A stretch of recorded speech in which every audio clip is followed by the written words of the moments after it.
need our click-through rate to increase. We need our CPM to reduce. What are you going to do about it? Sir, Hi everyone. Tell me you've been in that situation before where you're trying to understand what your boss is saying by click-through rate, CPA, CPM, CPC, CPA, CPB, CPD. In fact, to be honest, 100% of the time, or when I even first started, I used to be in those situations where they'll tell me, we need our metrics increased, and I'll be standing there looking confused. Excuse me, what are you talking about? Because the problem is, most businesses don't really understand what KPIs are important to them. So you as a digital marketer, on your end, you might be doing something, think, oh wow, I'm making sure this business makes money. Oh wow, I'm making sure they grow. And then, a business owner, after watching one of my YouTube videos, by the way, comes and tells you, oh, please, we need our CPC to reduce. We need our CPM to reduce. We need our KPIs to increase, and so on and so forth. So this video will be helping you to understand what metrics are really important to your business or to your manager's business. Unfortunately, I cannot come and tell you in good faith that there is one metric that you always need to look out for that signifies growth. Why? They used to say one thing in my place on Okon Waja. And the reason is that there are so many different businesses, and unfortunately, with different businesses comes different solutions. So, depending on your business, there are some KPIs or some metrics that you need to look out for that you could say, oh wow, we are growing. And what are those metrics? Let's start with startups. For startups, you need to be looking at things like click-through rates. You need to look at things like cost per view. You need to look at things like cost per acquisition. Why? At this stage, you're just growing. You're just trying to look for customers. You're trying to look for subscribers. So you need to look at your click-through rates. And what is click-through rates? It is basically how many people clicked versus how many people saw your ad. So let's say, for instance, you're running this ad and people see it. How many people actually click and go to your landing page? The percentage of those people are your click-through rates, and the formula is obviously up here. Thank you. I know I'm a maths guru.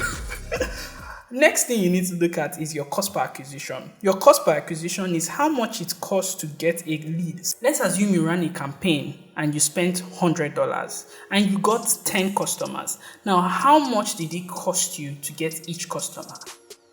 It's simple. $10, and that is your cost per acquisition. So most times as a startup, you want to reduce your cost per acquisition so that you can spend less and get more. It's simple. If you reduce your cost per acquisition, it means, for instance, if you spend the same $100, you can end up getting 100 customers. Although, come closer.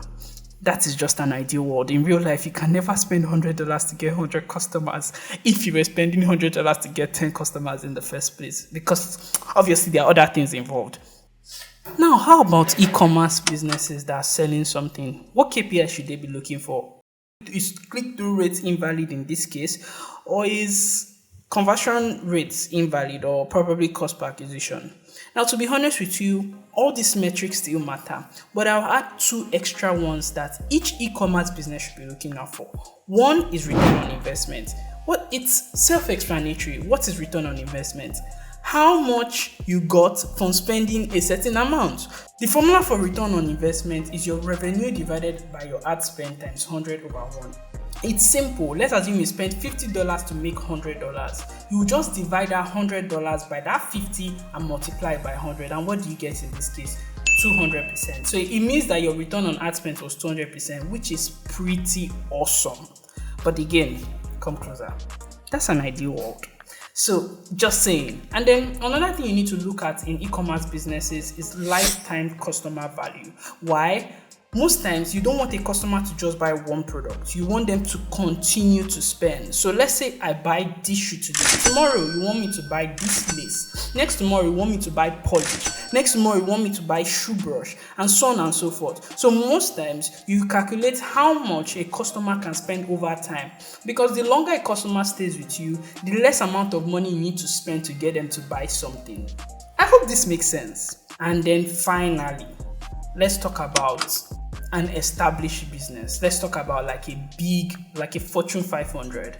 Now, at this case, you need to now begin to look at regression. You need to begin to look at referrals. You need to begin to look at incrementality. You need to look at all these things because at this stage, you have grown. You have your customer base, but you need your customer base to bring more customers. In this case, in my own definition, I see it as a stage where your money is making your money for you. So you spend a lot to get the initial bunch of loyal people.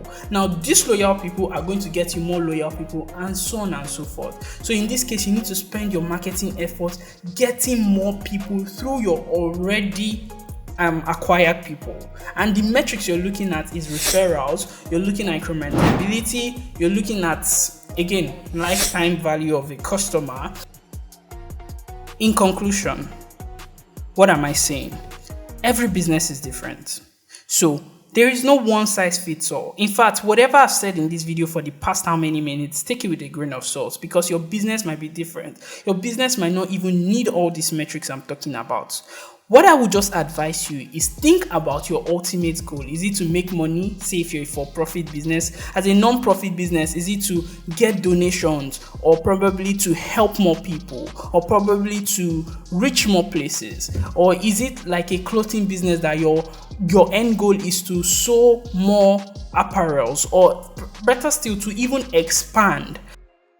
So your end goal primarily determines your metrics.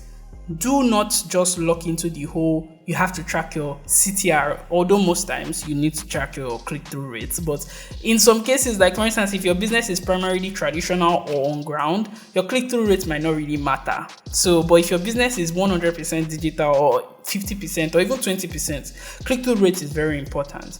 So my advice to you is look at your end goal and make sure you create metrics that follow it. Thank you for watching, and in case you want more, please don't hesitate to follow me on Instagram or subscribe to my YouTube channel where I'll be uploading more videos like this. Bye bye.